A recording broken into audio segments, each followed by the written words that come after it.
भगवान पुंडरीकाक्ष आप सभी पर अपनी असीम अनुकंपा बनाए रखे। आप सभी का हर दिन शुभ हो। आप सभी का मेरे YouTube चैनल स्पिरिचुअल जर्नी में हार्दिक स्वागत है।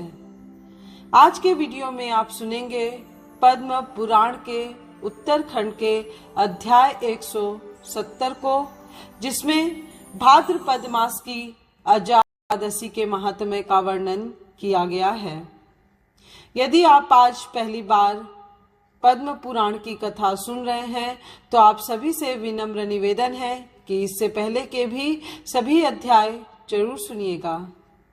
यदि स्पिरिचुअल जर्नी चैनल को अब तक आपने सब्सक्राइब नहीं किया है तो अभी करें, जिससे इस चैनल पर अपलोड होने वाली सभी आध्यात्मिक कहानियां आपको समय पर मिल सके। युधिष्ठिर ने पूछा, जनार्दन, अब मैं यह सुनना चाहता हूँ कि भाद्रपद मास के कृष्ण पक्ष में कौन सी एकादशी होती है। भगवान श्री कृष्ण बोले, राजन, एक चित्त होकर सुनो। भाद्रपद मास के कृष्ण पक्ष की एकादशी का नाम अजा है।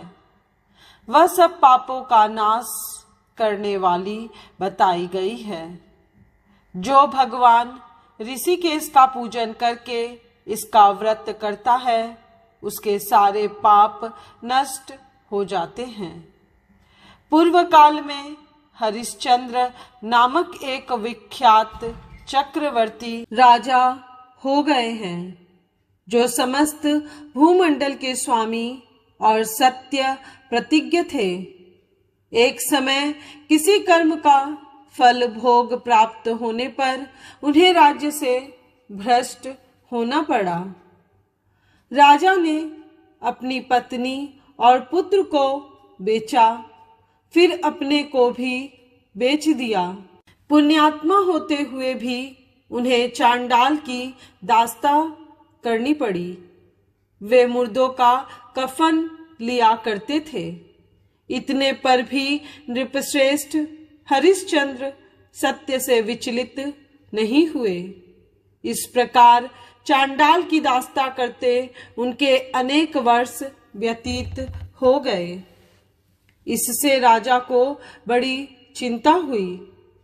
वे अत्यंत दुखी होकर सोचने लगे, क्या करूं, कहाँ जाऊं, कैसे मेरा उद्धार होगा।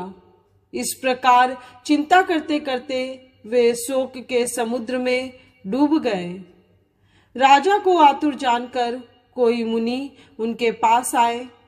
वे महर्षि गौतम थे। श्रेष्ठ ब्राह्मण को आया देख नृपश्रेष्ठ ने उनके चरणों में प्रणाम किया और दोनों हाथ जोड़ गौतम के सामने खड़े होकर अपना सारा दुखमय समाचार कह सुनाया।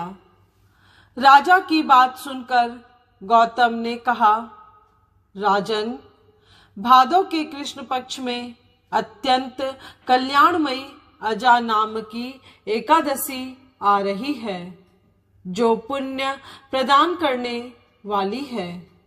इसका व्रत करो, इससे पाप का अंत होगा। तुम्हारे भाग्य से आज के 7वें दिन एकादशी है। उस दिन उपवास करके रात में जागरण करना। ऐसा कहकर महर्षि गौतम अंतर्ध्यान हो गए। मुनि की बात सुन के राजा हरिश्चंद्र ने उस उत्तम व्रत का अनुष्ठान किया। उस व्रत के प्रभाव से राजा सारे दुखों से पार हो गए। उन्हें पत्नी का सन्निधान और पुत्र का जीवन मिल गया। आकाश में दुंदुभिया बज उठी।